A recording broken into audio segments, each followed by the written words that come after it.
Yes. Hello everyone, we hope you are well. Welcome to Repack Talks. Our speaker for today, Professor Paolo Silvestri. The topic of today is percentage tax designation institution, the strange case of Dr. Taxpayer and Mr. Charity. Dear Professor, if you are ready, have your words, please. Okay, thank you so much, Mehmet. First of all, I wish to thank SEMA for inviting me and, of course, the president of REPECT, Professor Rami Deniz Ozbay. I don't know whether my pronunciation is right, but I beg your pardon if it is not right. So I'm very happy to be here and honor today to be part of this REPECT talk series, looking at the wonderful scholars that you have already invited to this series. The content of the talk today, as it has already been mentioned, is percentage tax designation institutions that are a little bit strange, in a sense, institution, or so to say, not very well known. So I'm going to try to talk about the mechanism as such, the way in which it works, and how we should conceive it in terms of different points of view, especially from the point of view of their institutional structure and from the point of view of the percentage of the taxpayer percentage tax designation. So the way in which he or she chooses when is going to choose through this particular kinds of mechanism. So first of all, this talk is based, or so to say, on a true story. If you think that it might be straight, the subtitle might be strange. So it is a kind of monographic work that I've been developing together with a couple of colleagues of mine, Stefano Chiadò and Anna Lopresti. And the title was in Italian, The Gift of the 5 per thousand, which is one of the two basic institutions we are going to talk about today. And it is also a mechanism that can be understood in terms of fiscal subsidiarity, because it is addressed mainly, this type of institution, to the third sector. And the second paper I developed on this strange institution has been recently published on International Review of Economics, Percentage Tax Designation Institutions on Sagden's Contratarian Account. Okay, so in order to start understanding this strange institution, I would like, first of all, to raise two different but complementary kind of questions. Could taxes ever be conceived as a form of gift, and could taxes ever be perceived as bellissime? In order to understand the nature of these two questions, I would like to tell you two tales on the two sides of this strange case of percentage tax designation institutions. The first is a tale on gift. Once upon a time, there was a farmer's daughter, very poor, but very intelligent, to the point of satisfying even the most impossible requests that the king, in search of his future wife, had made known to his people. The king said that the future wife must be able to wrapping and not wrapping a gift for the king, bringing and not bringing the gift to the king, and thirdly, giving and not giving the gift to the king. The girl took a white dove and put it in a cage. She gave it to her little sister for her to take it to the king. And thirdly, when the king opened the cage, the dove flew away. And the king, as a reward, married the farmer's daughter. This is an interesting story about the gift and gift giving and the way in which the true essence of the gift can be conceived. So I want to show you, and we'll come back on this a little bit later, I want to show you why this story may be related to one of these two sides of the strange case of percentage philanthropy, as they are said, or also percentage tax designation institution. But before doing that, I want to tell you another story. This is perhaps a more said story on taxation, that it is, in a sense, a true story. This is the Italian Minister of the Economy and Finance, Tommaso Padoa-Schioppa, who in a national TV show in 2007 once said that we should have the courage to say that taxes are a beautiful thing. It is a very civilized way of contributing altogether to the payment of essential public goods like education, safety, healthcare, and the environment. Well, he did have the courage, but he was overwhelmed by an avalanche of sarcasm and mockery. So the polemic breaks out after this kind of declaration, and still today there are some kind of mockery about this way of thinking about taxation. But what, in a sense, what happens when taxpayers have the freedom to choose how to spend a share of their tax money, that is, where to allocate it or whom to give it to? And this is a way to start reasoning about the nature of these percentage tax designation institutions. And I will simply say percentage philanthropy, which is a little bit easier, or simply PP, percentage philanthropy. So to introduce you to this strange mechanism, I will mention how the Italian institutions work. In particular, you may think about the very moment in which the taxpayer is going to sign the tax declaration, the tax return model, where he will always find this type of form at the bottom of the tax declaration, where he's going to give or to decide to give part of their percentage, a percentage that is in Italian, the 8 per thousand or 5 per thousand, or respectively the 0.8% of income tax or the 0.5% of income tax. The first 8 per thousand can be given to state or churches, and the second, the 0.5%, can be given to third sector organizations, scientific university or health research, municipalities, amateur sport association, and so forth. Each of these boxes are, in a sense, belonging to one of the above-mentioned sectors.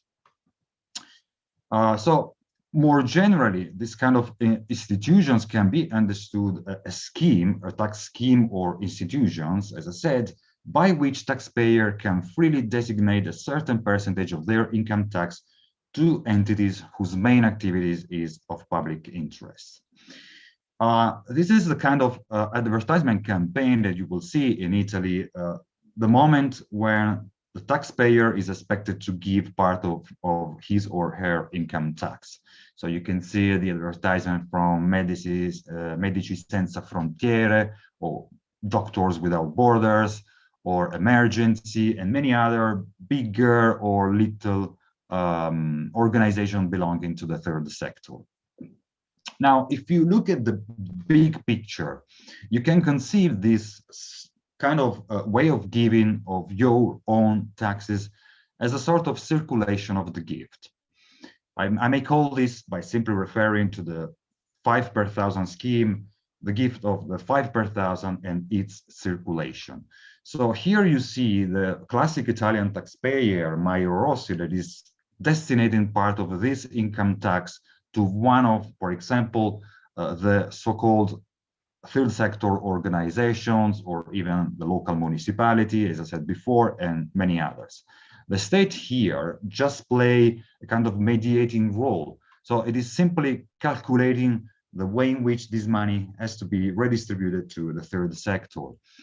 And here you find the final beneficiary. They are, so to say, the third sector is the first beneficiary of this giving of income tax or share of income tax.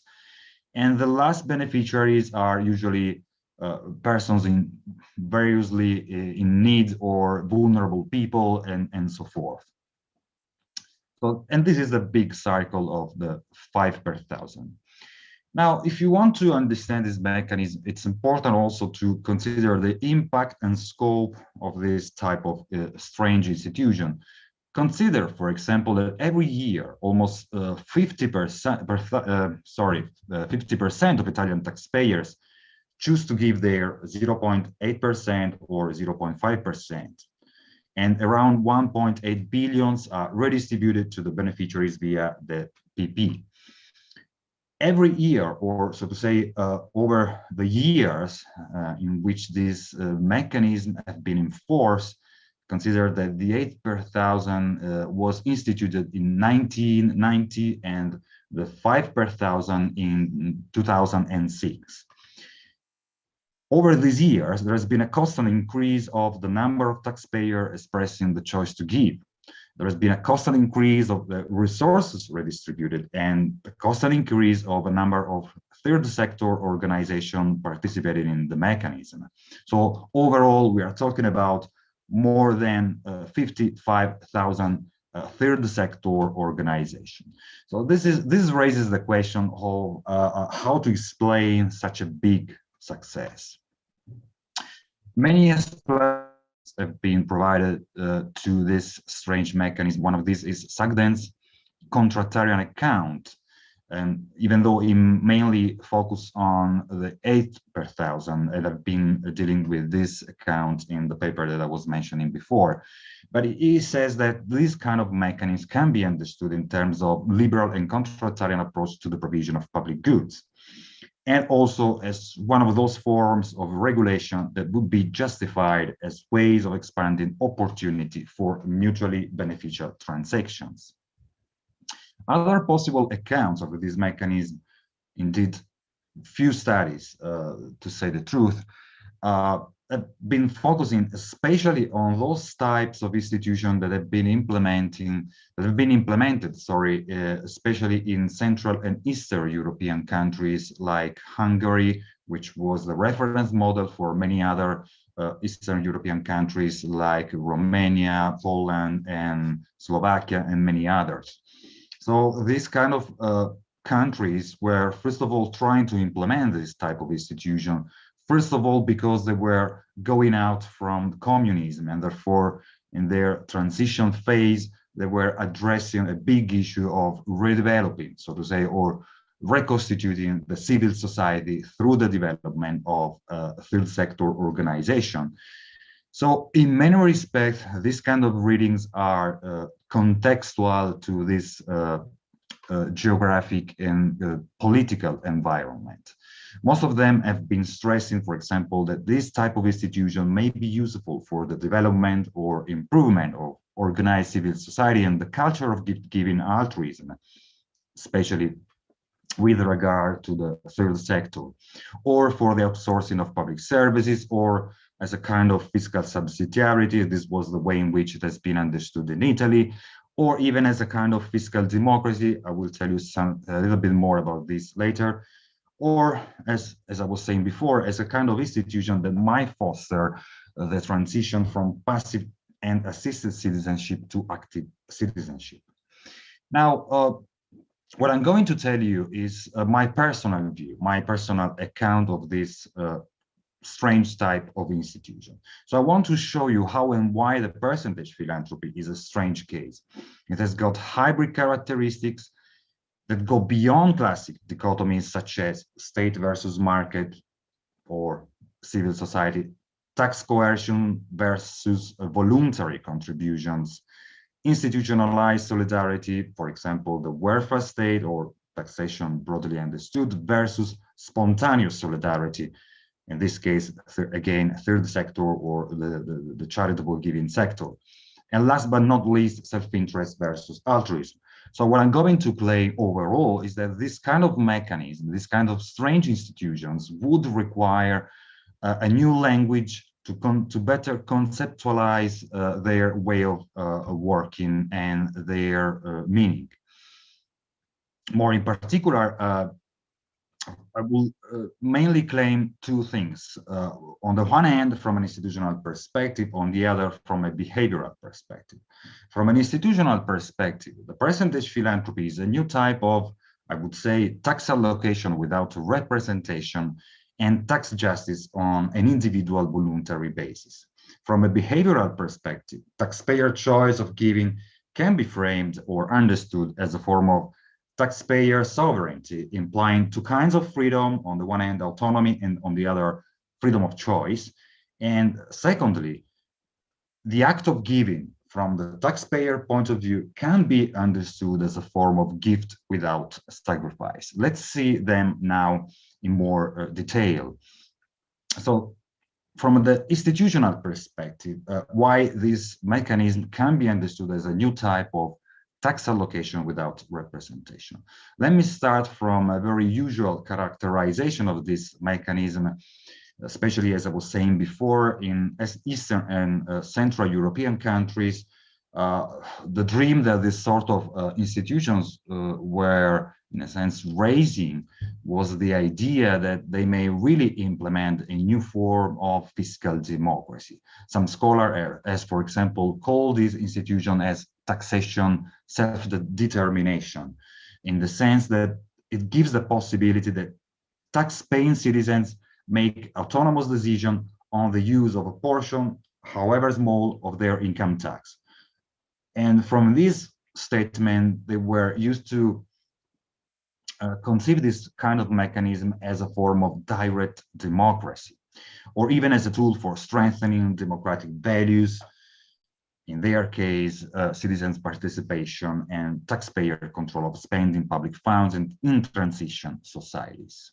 Now, this is a little bit troublesome, at least for me, and I got at least 3 objections.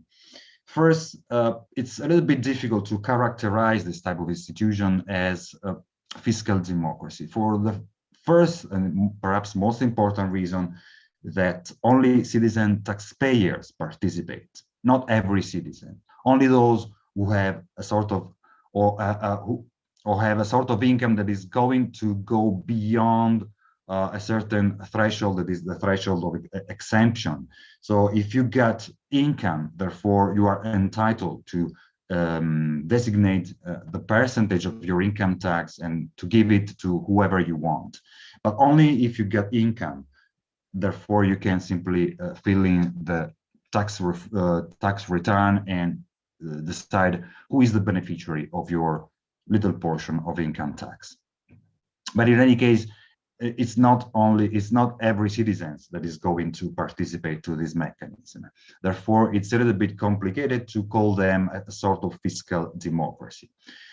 Secondly, there is indeed no control and no public discussion over public budget, at least in the sense that you as citizen taxpayer are simply expected to express your choice, but there is no public discussion over who is the beneficiary, who is going to receive more or less money, and so forth. The only public discussion is at the tax raising decision level. So when our representative in parliament are going to decide how to allocate this share of income tax overall, but then every citizen has the right to decide in the secret, so to say, of the moment in which they are deciding who is the beneficiary of their income tax or share of income tax. So percentage philanthropy is, in my way, the only existing institution that in a sense, it's going or goes beyond, at least partially, the no taxation without representation principle. So that's why I would call them tax allocation without representation, because our representative, as I was saying before, are going to decide only the overall amount of the budget that is to be allocated, and then every citizen is left free to choose how this money can be designated.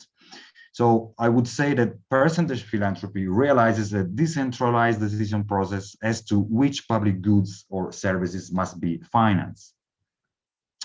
The second institutional point of view has to do with this way of, as I would call them, new type of tax justice on an individual voluntary basis. Why?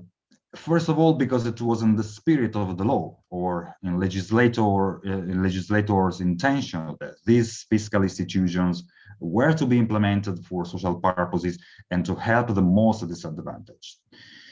Those who choose to allocate their share of income tax are usually very, very unlikely to expect a benefit in return. I will explain this point later when I'm going to tell you why this type of giving may be understood in terms of a gift and in particular as a gift without sacrifice. Thirdly, because this type of institution can be also framed in terms of an egalitarian redistribution from those who are better off to those who are worse off. Because as I was saying before, those who are entitled to give are those who are beyond a certain threshold of income, and therefore they are going to give their money, usually considering, for example, that the vast majority of the beneficiary belongs to the third sector. They are going to give this money to this type of organizations, and therefore these types of organizations are going to redistribute again this money to usually those in need, the vulnerables, and so forth. So this mechanism is also capable of realizing this type of, I would say, new type of tax justice on a voluntary basis. Let's shift now to the taxpayer point of view, from, so to say, his behavior or her behavior. Why it can be a little bit in between this strange case, as I called it, between being on the one hand a taxpayer, but also being on the other a sort of philanthropist or Mr. Charity. Let's start first from the freedom to choose that he has got in order to express the choice. I would call this a particular case of taxpayer sovereignty, especially if you consider the freedom that he or she has in order to express the choice in terms of autonomy and choice.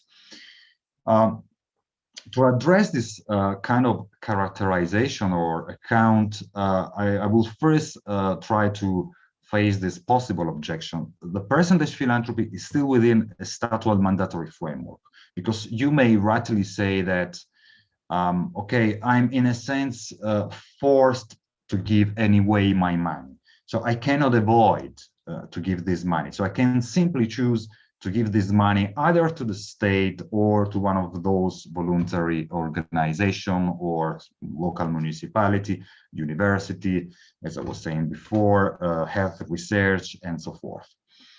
Now, this is true, but my reply is it's only partially true, because taxpayer sovereignty can still be understood in terms of freedom as autonomy and freedom of choice. Freedom as autonomy, because percentage philanthropy is and remain, in a sense, a quasi-voluntary taxation. As I was saying before, you as a taxpayer still have the right to choose who is the beneficiary of your income, a portion of your income tax. So it's different from the case where you are not free at all to decide who is the beneficiary of your income tax. And secondly, because you still have a form of freedom of choice, because the degree of this freedom still depends on the level or sub-level in which the choice is made.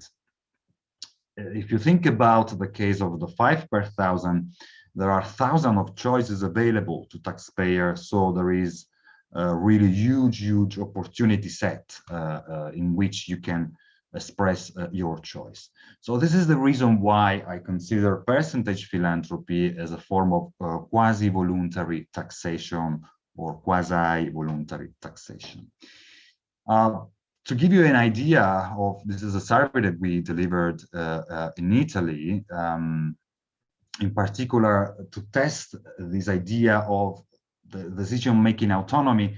We use this kind of reply, sorry, this is in Italian, but I will translate it for you. And in order to characterize this type of fiscal sovereignty, we have found the proxy, that is this type of answer in a set of indeed a huge set of answers. So we asked to taxpayer, there were around 1,000 taxpayers, so the sample was quite wide, whether he was willing to indicate from 0 to 10, whether he agreed with those type of statements, like with the 5 per thousand, it's I that choose who a part of my taxes go to, or who is the beneficiary of my taxes. So it's quite curious to note that from 6 to 10, there has been the 70% of taxpayer that opted for this kind of reply. So they were really convinced that they were, in a sense, doing this kind of choice, exercising a type of decision-making autonomy. They were simply claiming the right, as the law allows them, the right to choose who is their beneficiary, which is, as I was saying before, different from the case existing in many other countries where you have no choice. You simply have to pay taxes and you are not entitled to decide, even if for this little portion, who is the beneficiary of your taxes. The last point, which is the most tricky one, the case, or this is related to my attempt to understand this type of institution as a form of gift without sacrifice. You may say that it is a gift if you, for example, employ this famous definition by Caillet and Godbout. You may say that we define as a gift every lending of goods or services effected without guarantee of restitution. And I would stress this without guarantee of restitution, leaving aside the rest of the definition. Why? I will tell you in a second. Now, before understanding this type of choice as a kind of gift, it's important to address three radical or possible objections. The first one is that the giving of the 0.5%, but the same may be said for the 0.8%, might be driven by self-interest. The second is that a gift without sacrifice is not a gift. And the third is that gift giving either is free or spontaneous, or it is not a gift. Let's face these three possible objections one by one. The first one is the self-interest objection. So I may wonder, you may wonder, and I wonder whether taxpayers in this case are really rational maximizer of their own utility or return and capable of doing an informed choice. From the survey that we distributed in this little province of Italy, taking into account 1,000 taxpayers, we discovered that most taxpayers do not know the exact amount of their 0.5 per thousand, sorry, 0.5%. They don't even know what they may get in return, because if they don't know how much is the amount of their 0.5,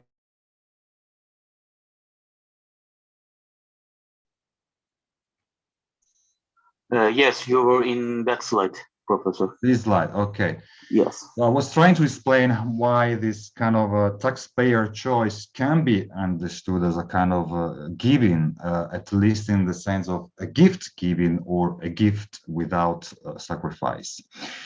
Okay, what I was trying to claim in particular was that if you adopt this definition of gift, we define as a gift every lending of goods or services effected without guarantee of restitution towards the end of creating, nourishing, or recreating the social bond between the people involved. And you especially stress this without guarantee of restitution. There is a way to understand this kind of giving as a gift without sacrifice. Why? Let me first face three possible objections so that it will help. They will help you to clarify, or me, first of all, to clarify why, however your understanding of this kind of institution is, whatever is your understanding, there might still be some room for understanding them in terms of gift giving. So the giving of the 0.5% might be driven, one may say, by self-interest. And secondly, a gift without sacrifice is not a gift. And thirdly, gift giving either is free or spontaneous, or it is not a gift. Why I do not see these three possible objections as really, really important, so to destroy the idea that there might be some room for a gift. First, the objection of self-interest we try to prove in this survey that I was mentioning before that most of taxpayers really do not know the exact amount of their 0.5%. They don't even know what they may get in return, or they don't even know the timing of the return. So this implies that the taxpayer is not a rational maximizer of their taxpayers are not rational maximizers of their utility, and they not even are capable of doing an informed choice. And above all, there is no guarantee of return, because from the moment in which you give this portion or share of your income tax, as I was showing you at the beginning, there is this big circle, and before it goes to the, for example, third sector organization, it takes time, and they can use this money for purposes that were not in a taxpayer's intention. And above all, this mechanism is entirely anonymous. Therefore, the beneficiary doesn't know who is the beneficiary of the third sector, doesn't know who is the taxpayer who is given this money. Secondly, one may say that there is no gift without sacrifice, but this is an old and even theological conception of gift and gift giving that really strengthens the connection between gift and sacrifice. But we are capable every day of doing little gift giving gestures or acts, when we say it's the thought that counts. In the case of the 5 per thousand, what matters is the idea of doing good to the other, as in the case of altruism, which is the true meaning of altruism, doing good to the other, or in the case of the 5 per thousand, the beneficiary. So what is extremely important to understand why this type of mechanism can be understood as a form of giving or gift without sacrifice is that giving or not giving makes all the difference from both the givers and, above all, from the receiver's point of view. Because if beneficiaries receive taxpayer 0.5% of income tax, from the beneficiary's point of view, it is a gift anyway. If taxpayer aims at doing good to the beneficiary, then she'll have to give anyway. So that's why, if there is an intention of doing good to the other, giving the 5 per thousand to the beneficiary, even if you cannot do otherwise, at least in the sense that either you choose to give your 5 or 8 per thousand to the beneficiary of the third sector, or this money will go to the state anyway. In many respects, the choice of giving can still be understood as a form of gift. It is symptomatic in this regard that in the survey that we delivered when we were trying to understand the reasons for choosing and trying to test the hypothesis of a gift without sacrifice or altruism or particular type of altruism, we found this reply that was a sort of proxy of altruism. That is, by giving the 5 per thousand, I'm doing the good to those who are less fortunate. So in this case, and this was the most rated reply, the 82% of taxpayer ticked the box of this type of reply. By giving the 5 per thousand, I'm doing the good, or I'm going to help those who are less fortunate. There were an array of many other possible choices available, but this one was among, was the most rated one. The third point has to do with gift giving in terms of institutionalized solidarity. So the objection, you may remember, is that there is no gift giving because the gift giving either is free or spontaneous, or it is not a gift. Now, the case of 5 per thousand is a form of institutionalized solidarity, at least in the sense that it is a kind of third way, and that's why it is also a strange case, a kind of third way between institutionalized solidarity versus spontaneous solidarity. Think about welfare state versus third sector. So to be more precise, percentage philanthropy institutions do not institutionalize solidarity or altruism, nor do them force taxpayers to be altruistic. They simply institutionalize the possibility of being altruistic. So to conclude, there is much work to be done, much work remains to be done. And perhaps if we dig a little bit farther or in depth, we may discover that this type of institutions may really be perceived by taxpayer as bellissime. And in view of this work, it may be worth remembering at least one thing, that is the big circle of generosity, or the virtuous circle of generosity of these strange type of institutions.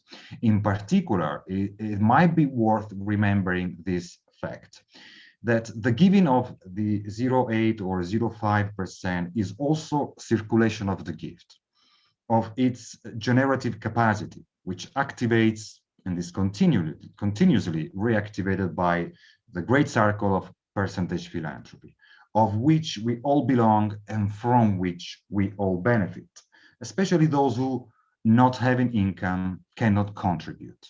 And remember that among them, there might also be that farmer's daughter, very poor, but very intelligent, who one day could have in her wants for us, who knows what gift. Thank you.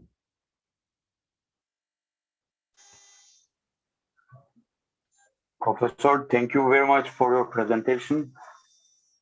And now I would like to check our broadcast if there is any question or not. Wait a second, please. I'm sorry that it was interrupted in that bad way. I hope that people. It's okay. It can be happen. As I see everything muchly clear, there is no any question. And Professor, thank you again being part of the Repact.